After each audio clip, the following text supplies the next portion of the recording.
Edimburgo 9 Zenaro.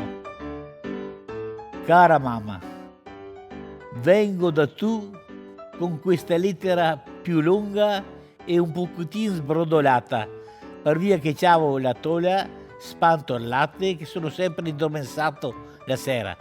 Scusami. Qui è 3 giorni che viene zona piova come se roversassero una brenta. C'è doni, lampi spianzisi che c'è un bordello della Madonna. Perciò la sera io e un amico che dorme con io, per gli occhi struccati, dici che fosse cinese, siamo nati fuori al pub. Sento se è il pub. Ti dispiego se son buon. Metti di vedere è il bar della Capetta, ma tutto differente. Fuori, attaccato alla porta, un cartello scritto e pitturato e un lampione rosso. C'è un signor vestito da ammiraglio come i carbonieri che ti dicono col diolone di andare dentro che c'è il sex. Un scuro patocco e una spuzza di suor che ti viene il gomito caído.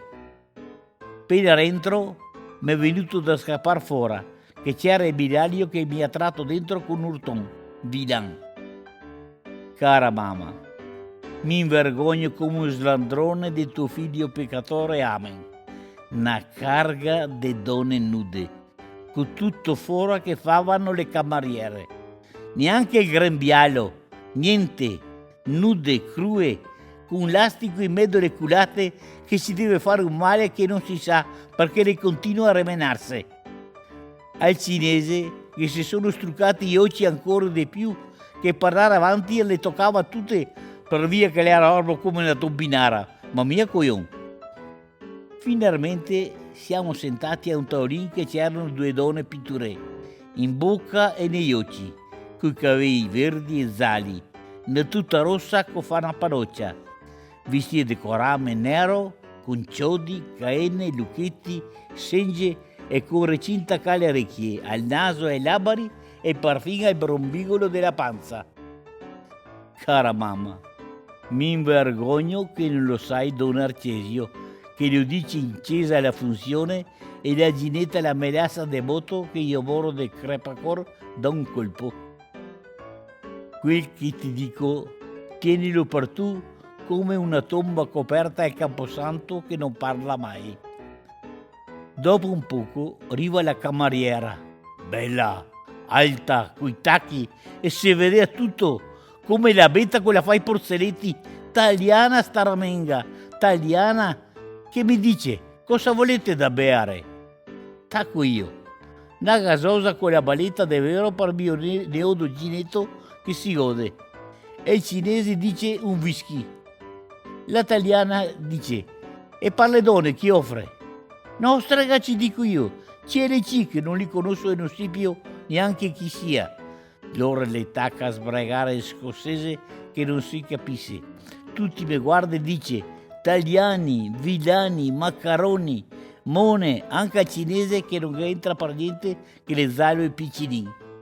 Finalmente le si alza in casade e ci fanno la lingua. Cara mamma, questo è niente. Si stuano le luci e si impissano su un teatrino, che c'è una donna tutta vestita di giusini fino ai piedi. Manco mal, diso al cinese anche a lui. Invece peso il taccone del buso. La si distira, la muove le gambe, il dedrio, la attacca a cavarsi su pian pianin. Tutti sigla che batte le mani per ogni cavo che la seccava, camisa, cottola, maglia, mutande, e le resta come Eva. Mi tacco a cigar, puttana, puttana! E mi arriva un cassotto su un occhio da un italiano che sapeva italiano. Sono ruolato per sotto il tavolino col cinese che mi era attaccato. Cara mamma, de gatto miao sono nato fuori col cinese attaccato alle braghe. Occhio sgonfo e tutto nero, gli abari che mi sbrusano, ma con una promessa giurata e coi denti incrociati. Mai più sex e pub. Promessa. Cara mamma, mi sono fatto una panadella sull'occhio che mi sbruglia e spero di te come io che sto bene. Adesso mi dormenzo con l'occhio buon che non ce la faccio più. Saluti a tutti, anche al parroco che non ci conti niente. Con affetto, tuo figlio immigrato, Tonin.